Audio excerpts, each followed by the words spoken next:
Hello, I am Chico Maitzquinlia Matlapatli, and I was going to talk a little bit today about the concepts of death and dying in the Mesoamerican world. So a little bit about myself before we begin.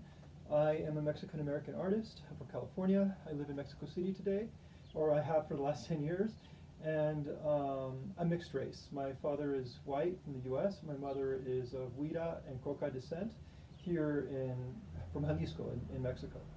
So I'm also an Aztec dancer. I do Mexica dance, hence my regalia that I'm wearing today. And I decided to dress in black and with a necklace of skulls and hands and hearts as a reflection of the theme that I want to talk about today, which is death. So death is a very complicated idea in the Mesoamerican world. We have, for many reasons, it's extremely different from the idea in the West. So to begin with, death and life are thought of as a duality. They're two sides of the same thing. They're not opposites. I think in the West we tend to think of life and death as being two separate, opposite things on opposite sides of this. They're completely unrelated to each other, just different. Whereas in the Mesoamerican world, they're fundamentally the same thing. Mesoamerican thought is divided into dualities. So it's like light and dark, life and death, hot and cold, male and female. These things are not separate from one another. They're the same thing on opposite ends of the same spectrum.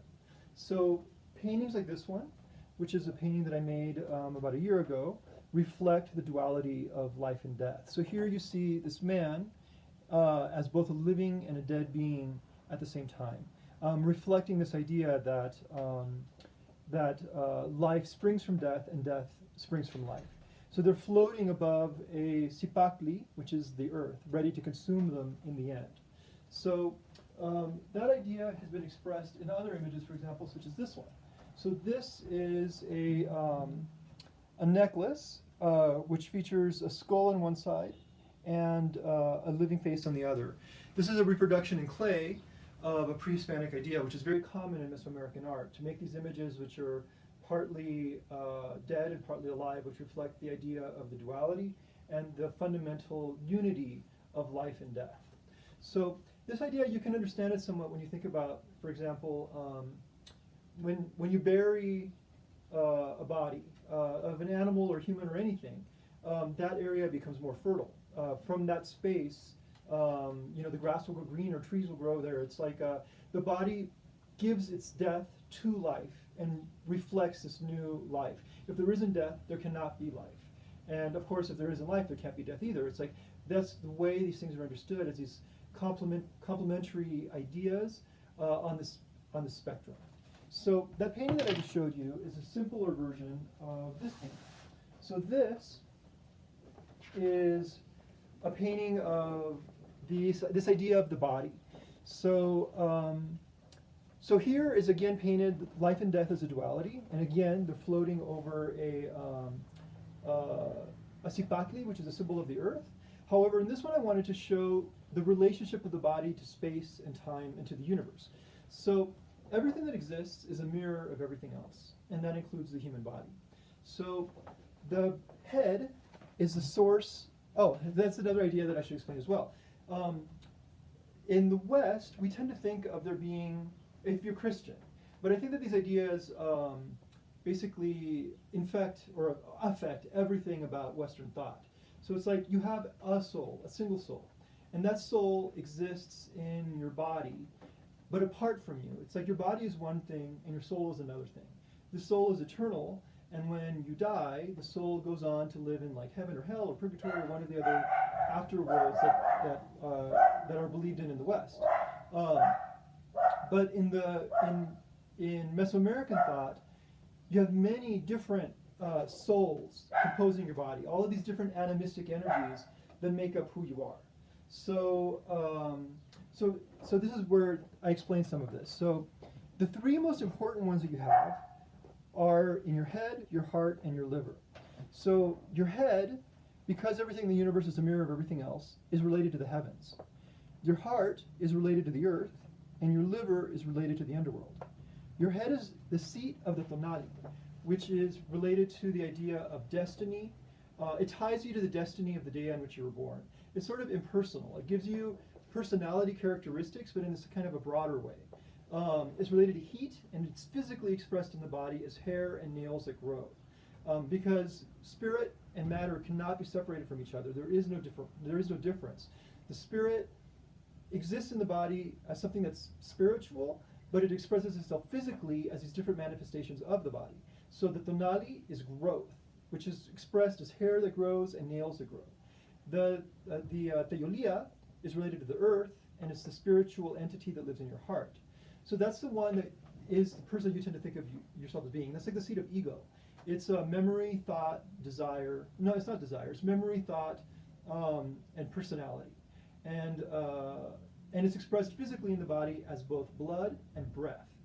And the third of these animistic entities, which is of the more important ones, is in your liver. Your liver is related to the underworld, and it's expressed physically in the body as gas and shit. So the liver is the source of love, passion, hate, envy, greed. All of these emotions that are really powerful that you can't control emerge into the body from the underworld through the liver. And they're expressed physically as these sort of unpleasant manifestations of what the body is. But even these are viewed as like being neither positive nor negative. It's like feces is also fertilizer, and it can be used to make the crops grow greener. So it's like, the ihiotl is associated with sex, which is positive. It's like children come from that. It can also be associated with excessive sexuality. So like if you're the kind of person who's responsible for, I don't know, a Me Too moment or something like that, then your relationship to your ihiotl is unhealthy, and your relationship to sexuality is unhealthy. And that emerges into your body from the underworld. So the other important kind of soul that you have are your nawali. So we all have many different spirit animals, although they can also be flames, feathers, stones, winds, like hurricanes. Like your spirit others, you can have many of them, exist within you, and when you die, they die with you. The most well-known of them is a nawali that lives in your heart. So your heart is actually a bird or a butterfly, and that's determined by the day on which you're born. I was born on the 7th day, so my heart is a butterfly. And when I die, it will take on that form of the butterfly again and travel to the spirit world. So, so then this is a painting I'm working on right now. So I decided during the quarantine to make a series of paintings about death and the journeys of the soul in the underworld. So this is an in-progress painting, which is the beginning of this particular story.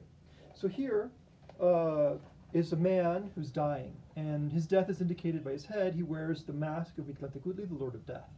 So the different animistic energies, or the more important of the animistic energies, are leaving his body in the moment of death. So his ihiotl emerges from his rear, and it takes the form of the skeletal death god, which is meant on purpose to resemble a little bit of centipede, because centipedes are symbols of disorganization and chaos, which is something that emerges from the underworld. So as it rises, there's a footprint and a mountain. Your ihiotl emerges from the underworld, and when you die, it returns to the underworld. So another thing that's important to keep in mind about the idea of death is the idea of ometeo. So everything that exists in the universe is a manifestation of ometeo. Mesoamerican religions are pantheistic, which means that everything that exists is one single thing and one single truth. And that truth is called ometeo.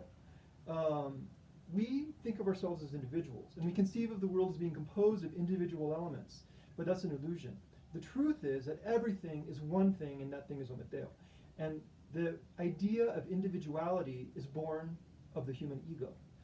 We think of ourselves as being separate from the world, and therefore we conceive of the world as being composed of individual elements, but it's not. So when you die, these different souls that are in your body return to their place of origin and are reunited with ometeo.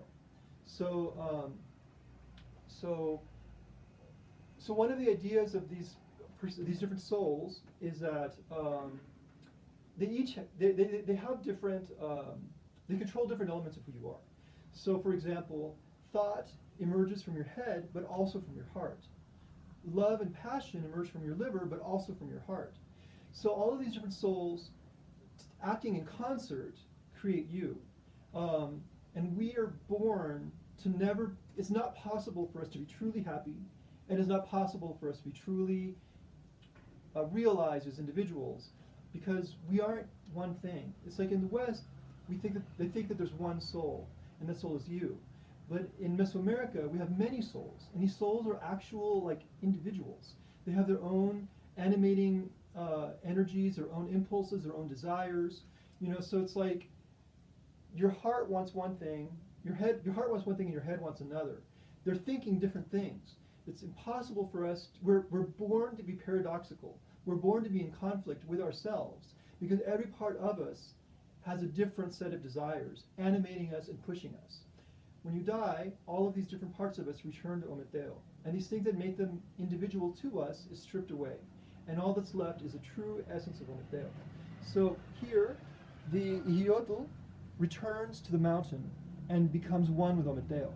And the Tonali, the soul that's in our head that links us to the destiny, emerges from the crown of our head where it lives in the form of a serpent and rises to the 13th heaven where it reunites with Ometeo in the 13th heaven.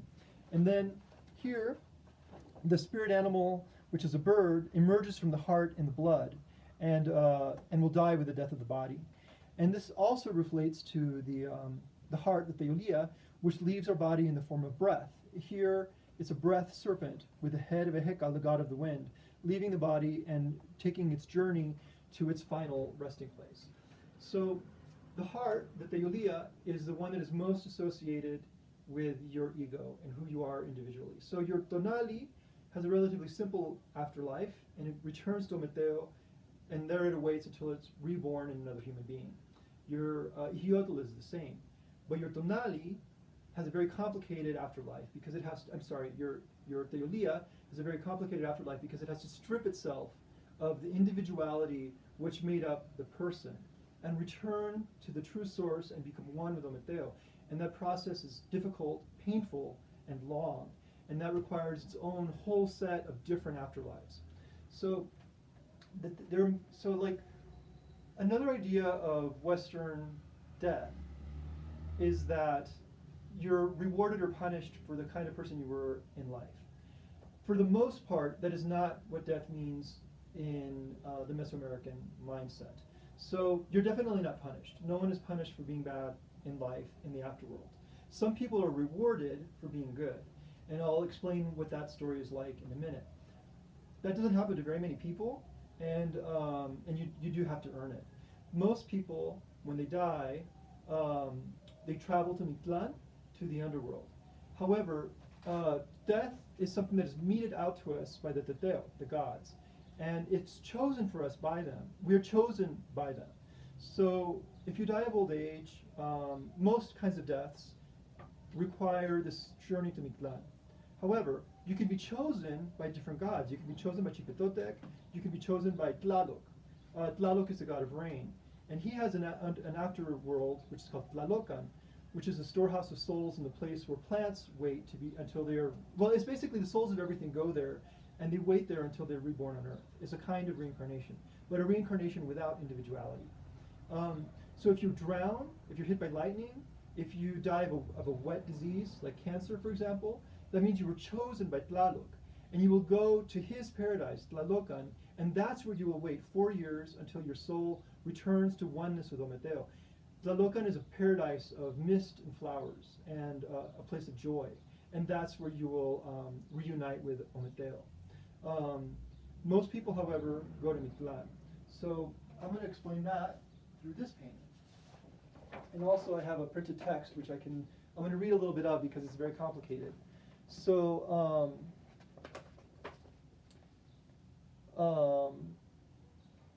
so one of the names of Mictlan is Shimalan, which means the polishing place. So, so when you die, you go for 4 years through the underworld. And the underworld is a very difficult, dangerous place filled with challenges, 9 challenges. It's impossible to avoid these challenges. Your soul travels through them and confronts them. Shimalan, the polishing place, refers to the metaphor of your heart as a precious stone, as a jade stone. So it implies that when you reach the first level of Mictlan, of Shimalan, your heart is like a rough stone, like a rough, precious stone.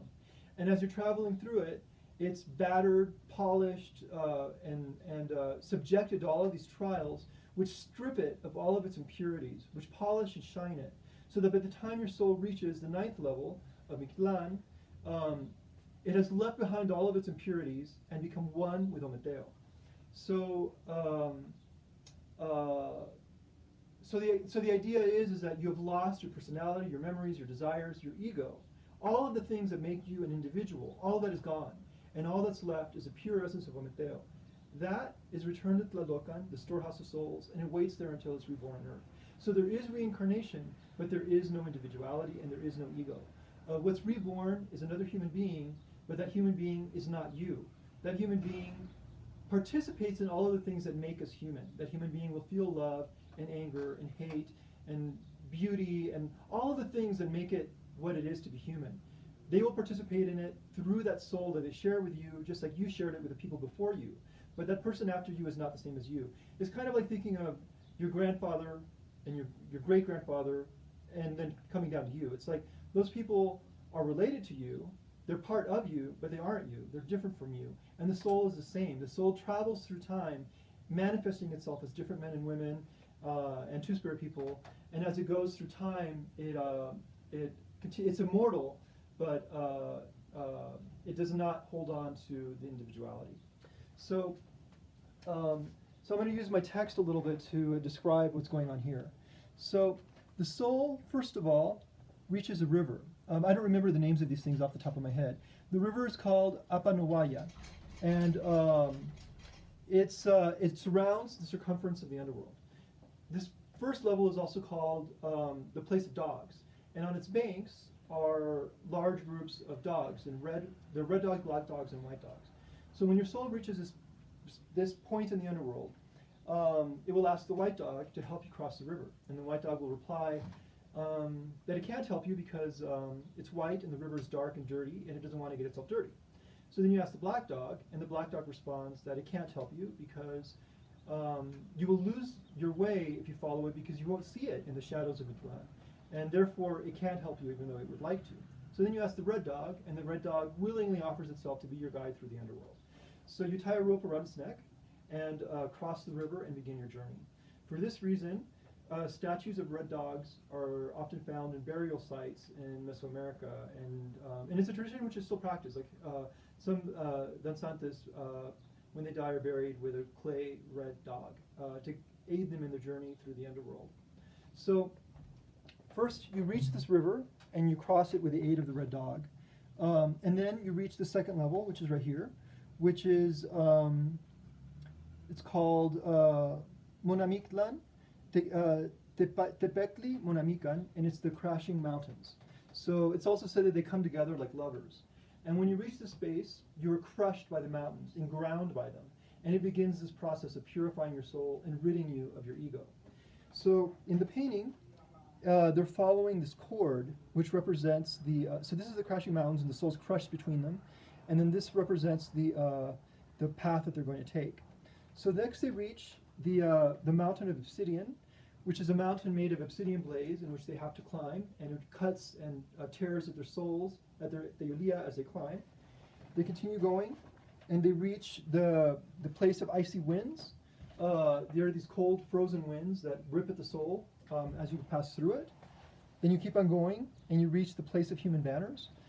This is a place where the soul becomes light and insubstantial, like a paper banner, and it's flown into the air and battered and buffeted by the winds and crashes among the other souls that are there. It keeps on going and reaches the place of arrows. So all of the arrows that have ever been lost on every battlefield fought throughout time find their way there, and they're flying through the air, piercing and cutting at the souls that are traveling through there. And then finally, they reach the place of the heart-eating beast. This is the death of the ego. The heart is the yulia, and the heart-eating beast consumes your heart and finally destroys everything that was you. So at this point, your memory, your desire, your ego is gone. And you're reunited in the joy and perfect unity of Ometeo. So it sounds difficult, but it's also a place of bliss and the freedom of the ego and its union with Ometeo.